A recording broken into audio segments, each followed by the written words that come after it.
नमस्कार, खबरों का पंचनामा देख रहे हैं आप। मैं हूं आपके साथ पूजा। हम लेकर आए हैं देश और दुनिया की 5 बड़ी खबरें, जिसमें चर्चा के लिए मेरे साथ स्टूडियो में मौजूद हैं कैपिटल टीवी के editor in chief doctor Manish Kumar. Doctor साहब, बहुत बहुत स्वागत है आपका। धन्यवाद। सबसे पहले नजर हेडलाइंस पर।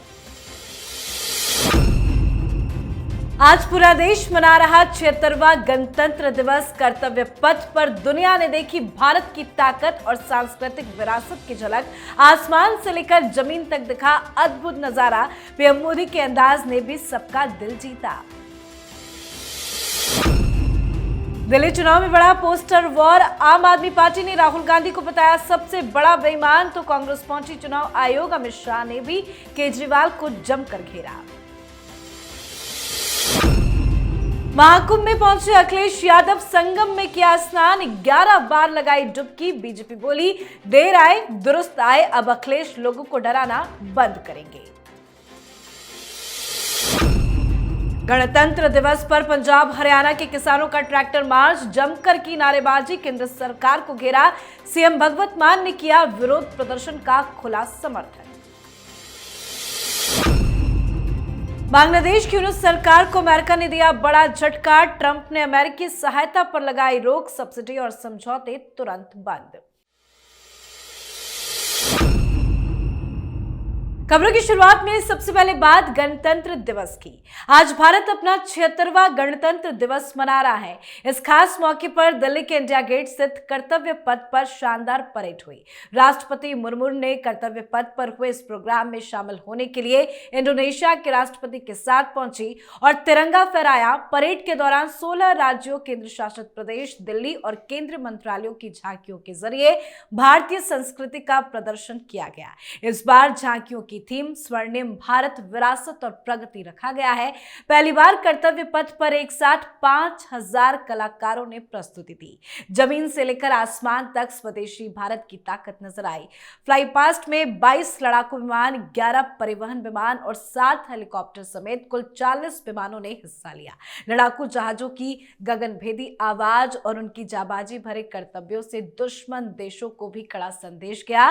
तो वहीं हर साल की तरह इस साल भी पीएम मोदी की पगड़ी ने सबका ध्यान अपनी ओर खींचा। परेड के समापन के बाद पीएम मोदी आज एक बार फिर से अपने चिर परिचित अंदाज में जनता के बीच भी पहुंच गए और उनसे बातचीत की। पीएम मोदी ने वहां पर मौजूद आंगनबाड़ी वर्कर्स, इमरजेंसी वर्कर्स और जनजातीय समाज के लोगों से संवाद किया।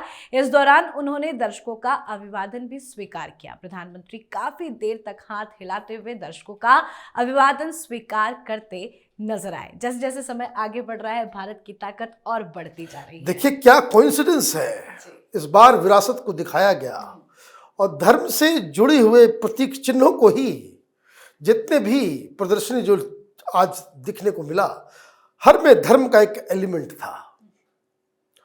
और बड़ी मजेदार बात, क्या कोइंसिडेंस है, दुनिया का सबसे बड़ा इस्लामिक मुल्क है इंडोनेशिया, उसके लीडर आ गए हुए थे। और दुनिया का सबसे बड़ा इस्लामिक मुल्क, वहां हिंदू संस्कृति है, वो अपने आप को रिलेट कर पाए होंगे। रामायण महाभारत के किरदार इंडोनेशिया के गली गली में नजर आते हैं।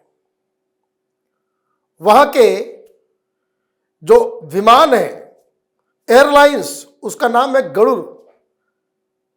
सिर्फ नाम वही नहीं है, वो भगवान विष्णु के जो वाहन है गरुड़, उसके ऊपर बना हुआ है। तो ये देखिए कि कितना बढ़िया एक कॉम्बिनेशन देखने को मिला। भव्य समारोह आज हुआ, पूरी दुनिया में एक मैसेज गया। और इस बार स्पेशल इसलिए भी था, 5000 कलाकार 11 मिनट तक एक ही सॉन्ग के ऊपर वो डांस करते रहे, वो बड़ा अच्छा लगा। साथ ही साथ प्रधानमंत्री मोदी, वो सारे टेलीविजन चैनल वाले जो है, वो आज कौन से कलर का होगा, साफा, तो साफा भी। तो मुझे लग रहा है कि आज देश को बधाई, एक बहुत ही अच्छे तरीके से समारोह का जो है आज समापन हुआ है। जी, अब बात करते हैं दिल्ली विधानसभा चुनाव की। चुनाव जैसे जैसे नजदीक आ रहा है वैसे वैसे नेताओं के बीच में जुबानी जंग और तेज होती जा रही है। अरविंद केजरीवाल ने बीजेपी पर निशाना साधा है, साथ ही आरोप लगाया कि बीजेपी दिल्ली में वोट खरीद रही है। अरविंद केजरीवाल ने कहा कि जिसको मर्जी हो वोट दे देना, लेकिन उन्हें बिल्कुल वोट मत देना जो आपको वोट खरीदना चाहते हैं। साथ ही केजरीवाल ने बीजेपी को घेरते हुए कहा कि बीजेपी की केंद्र सरकार ने अपने कुछ करीबी लोगों का 10 लाख करोड़ का कर्ज माफ कर दिया है। उन्होंने कहा एक शख्स के तो 46,000 करोड़ माफ कर दिए गए। 400 से 500 लोगों के ऊपर सारा खजाना उड़ाया जा रहा है। तो आम आदमी पार्टी की तरफ से बस बयानबाजी जारी है, तो कांग्रेस पार्टी राहुल गांधी के खिलाफ सोशल मीडिया पर अपमानजनक पोस्टर अपलोड करने पर आम आदमी पार्टी पर भड़क गई है। पोस्टर में राहुल के अलावा कांग्रेस के कई अन्य नेताओं को भ्रष्ट बताया गया। कांग्रेस ने चुनाव आयोग से इसकी शिकायत भी कर डाली है। तो बात बीजेपी की करें तो बीजेपी का जबरदस्त प्रचार जारी है। अब तो अमित शाह लगातार केजरीवाल पर सीधा अटैक भी कर रहे हैं। बीजेपी के बड़े बड़े नेता तो केजरीवाल पर अटैक कर रहे हैं, लेकिन ये लड़ाई क्यों आम आदमी पार्टी और कांग्रेस के बीच में बढ़ती जा रही है? देखिए आज क्या हुआ, छटपटाहट। जी, छटपटाहट इसलिए कि भाई उनको मालूम था कि परेड होगा, शाम में जो है बीटिंग रिट्रीट, सारा टेलीविजन चैनल का ध्यान जो है वो बॉर्डर के ऊपर चला जाएगा, दिन भर परेड दिखाया जाएगा, हम तो नजर नहीं आएंगे। 24 घंटे ये मीडिया से बाहर नहीं रह सकता। इसका प्रचार मीडिया ने अपने हाथ में ले लिया है, ये जिम्मा मीडिया ने ले लिया है। तो ही केम अप विद स्टोरी। सवेरे से ही वो 9-10 बजे ही उसने ट्वीट कर दिया कि बहुत ही इंपॉर्टेंट प्रेस कॉन्फ्रेंस। बस किस बात का प्रेस कॉन्फ्रेंस? भाषण देने के लिए। और इतना अच्छा दिन गुजर रहा था, माल का कमाल। सारे टेलीविजन चैनलों ने, भाई देश के 30 मुख्यमंत्रियों ने आज झंडा फहराया, किसी को नहीं दिखाया गया। और इसके बकवास को मीडिया ने जो है सामने ला करके रख दिया। क्या बकवास? क्यों? कि इतने रुपए माफ कर दिए गए, इतने रुपए माफ कर दिए। पढ़ा लिखा आदमी नजर आता है, ये पढ़ा लिखा आदमी नजर आता है। झूठ बोलने में ये माहिर हो गया है और लोगों को बरगला के आप राजनीति करोगे। ये सिर्फ दिल्ली नहीं, ये देश को तबाह करने वाली की राजनीति जो है इसने शुरुआत की। देखिए सारे लोग फंस गए उसमें, तो बीजेपी वाले भी, कांग्रेस वाले भी, ये सब लोग free free free free public. दूसरी चीज, कितना बेईमान राजनीति करता है ये। आप देखिए, कांग्रेस पार्टी ने सही कहा कि तुम पोस्टर निकाल रहे हो राहुल गांधी का। भाई राहुल गांधी का नाम क्यों लिया आपने? ऐसे हर टीवी चैनल में जाओ, भाई कांग्रेस पार्टी तो है ही नहीं, कांग्रेस पार्टी का ही नहीं है, और पोस्टर निकालते हो उसमें डाल देते हो। इसका मतलब है तो कांग्रेस पार्टी ने सही कहा है। भाई इंडी गठबंधन का लीडर, अपोजिशन लीडर जो है वो तो राहुल गांधी ही है, आप माने या ना माने। और उसको अगर आप लिख रहे हो कि सबसे भ्रष्ट लीडर है राहुल गांधी, तो फिर आपको तो इंडी गठबंधन से बाहर जाना चाहिए। चित भी मेरी, पट भी मेरी, अड़ा भी मेरा, खड़ा भी मेरा, सब चीज में केजरीवाल को खुद चाहिए। दिल्ली की जनता ने एक ऐसा ट्रेंड सेट किया है इस आदमी को चुनाव जितवा के, ये देश के लिए खतरा बनते चला जा रहा है। जी, अगली खबर महाकुंभ में सियासत के संगम की। महाकुंभ को लेकर बार बार योगी विरोधी अखिलेश यादव सवाल खड़े कर रहे थे और आज वो खुद सवालों के घेरे में आ गए। दरअसल आज अखिलेश यादव प्रयागराज पहुंचे और सिर्फ पहुंचे ही नहीं, संगम के तट पर पवित्र स्नान भी किया।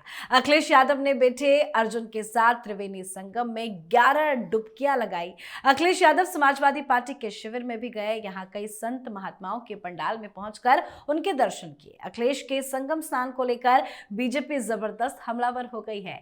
बीजेपी ने कहा है कि चलो देर आए पर दुरुस्त आए। बीजेपी के नेताओं ने यह भी कहा कि गंगा जी में स्नान के बाद मन को शांति मिलती है। अब शायद अखिलेश यादव के मन को शांति मिल जानी चाहिए, क्योंकि पिछले 1 महीने से अखिलेश महाकुंभ को लेकर अनर्गल मिथ्या प्रलाप कर रहे थे। अखिलेश यादव आज महाकुंभ पहुंचे, मजबूरी थी, आस्था या राजनीति करने? देखिए, राजनीति है। अभी वहां पे मिल्कीपुर में चुनाव होने वाला है, वहां पे हिंदुत्व का पूरा जोर दिया जा रहा है। लोग कहेंगे, पूछेंगे कि भाई सारे लोग यूपी के कोने कोने से लोग कुंभ में जा रहे हैं, आप क्यों नहीं गए? फिर तो लोग सवाल उठाएंगे आपके हिंदू होने के ऊपर भी। तो एक तो वो राजनीतिक कारणों से गए, लेकिन गए, ठीक है, किसी को रोक ठोक तो है नहीं। लेकिन जिस तरह की बातें वो कर रहे थे ये सेम है। ये राहुल गांधी और अखिलेश यादव, ये दोनों लोगों की जो सोशल मीडिया की टीम जो है वो जरूरत से ज्यादा प्रोएक्टिव है और सिक माइंडसेट वाले लोग हैं। हर चीज में वो ऐसी बातें, ऐसे शब्द, ऐसे उसको कह सकते हैं कि जो भाषा का इस्तेमाल ये लोग कर लेते हैं उससे नुकसान होता है। आपको आना इसलिए पड़ा क्योंकि उससे बगैर कोई चारा नहीं था। वैसे आपने अपनी पहली इनिंग में भाई जब इधर ही नहाना था तो फिर मकर संक्रांति के दौरान आप क्यों नहाने चले गए थे हरिद्वार? तस्वीर क्यों शेयर किया था?